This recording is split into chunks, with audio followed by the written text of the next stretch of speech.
missed the putback. Thomas again. He is fouled by Anthony. Albert Thomas out of San Diego State.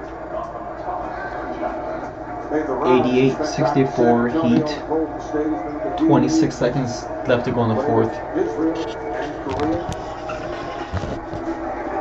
And a star player, Missouri, draft pick of the Clippers back in the 80s.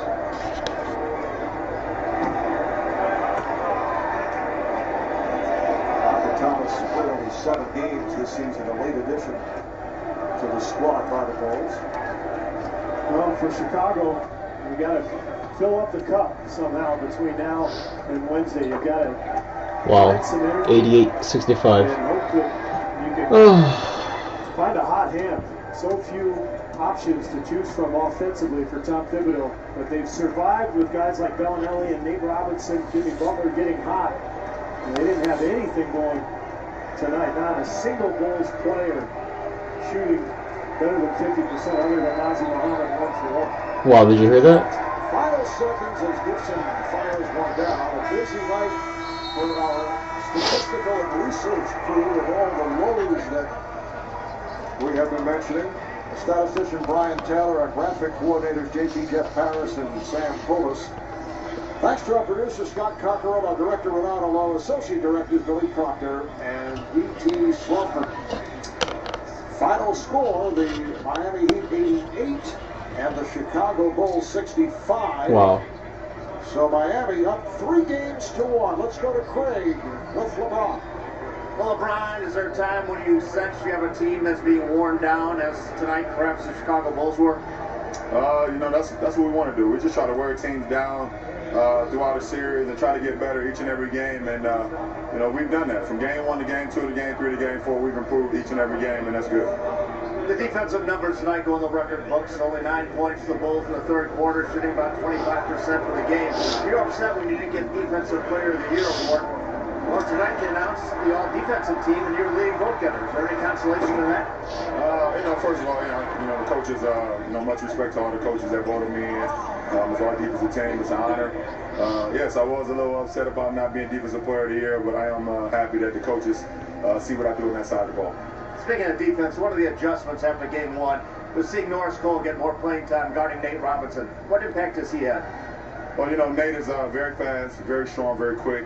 And you have to match that with the same thing. And we're lucky enough to have Norris Cole that has strength, quickness, and speed. So he does a great job of just trying to keep his body in front of him. You know, Nate is going to make some shots, but he try to keep his body in front of him and not let him get as many creases as in game 1. And, you know, we've been doing a great job. After winning the MVP, you told me you can improve your free throw shooting. You went right to work with Ray Allen. I mentioned that earlier tonight. Last 2 games, 19 out of 20. That's 95%. Is that too short of a sample, or is it definitive results? Well, you know, hopefully I can keep going. You know, and I'm getting to the free throw line. I got to go up there and make them. You know, it's good for our team. It's easy buckets, and I'm gonna continue to work on them. You know, in our off days, in our practices, and our shoot arounds, and then when the game starts, I got to just go up and shoot them. All right, thanks a lot. 95% free throw shooter. Last 2 games. Wow.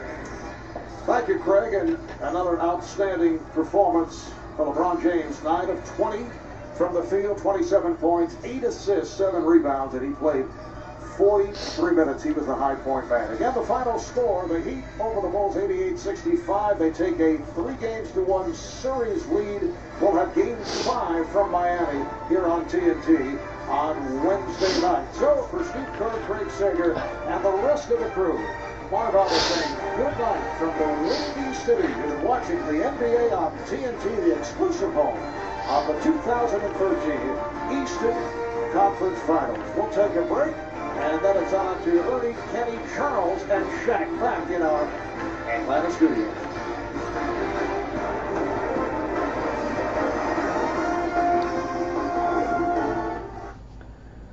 Oh wow, I got a lot to talk about, guys. Pretty dejecting game.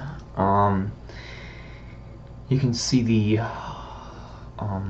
you can see it from the crowd inside the United Center. You know, seems like they were pretty dejected as well, knowing after the first half that, you know, we pretty much had it lost. You know, The Bulls had some franchise playoff lows. A franchise playoff low of 9 points in the third quarter. That is the lowest points ever scored by the Chicago Bulls in a playoff quarter. Pretty bad. We were also the 5th lowest NBA playoff field goal shooting in the history during the shot clock era. 25.7%. It's pretty bad. And we made only 19 field goals, guys. Yeah, 19 of them. Excuse me. So again, that's 25.7%. Roughly 26% if you want to round it off, which is still pretty darn bad. I did expect us to lose tonight, and it just so happened to be true, unfortunately. We are now down 3-1, heading down to South Beach for game 5. Okay, let's see here. I do show us pity because we were playing Derrick Rose-less, Kirk Heinrich-less, and Luol Dangerous-less. Yes, I did call him dangerous again. Alright. Let's see here. Just an overall dejecting game, you know. I was under the impression that the Bulls players were so dejected from games 2 and 3 being somewhat rigged / biased to the point where they didn't come out tonight and give it their all. And I believe Nate also had 0 points. I could be wrong, but I believe he had 0. I didn't really check his stats, but anyways, great win by the Heat. Game 4 was the least of the bias games, if bias at all, compared to games 2 and 3. You know, then again, that's just my take on it. Let me know your guys' thoughts on it. Game 5 again is at South Beach. I'm not sure which day. I want to say it's most likely going to be on Wednesday the 15th.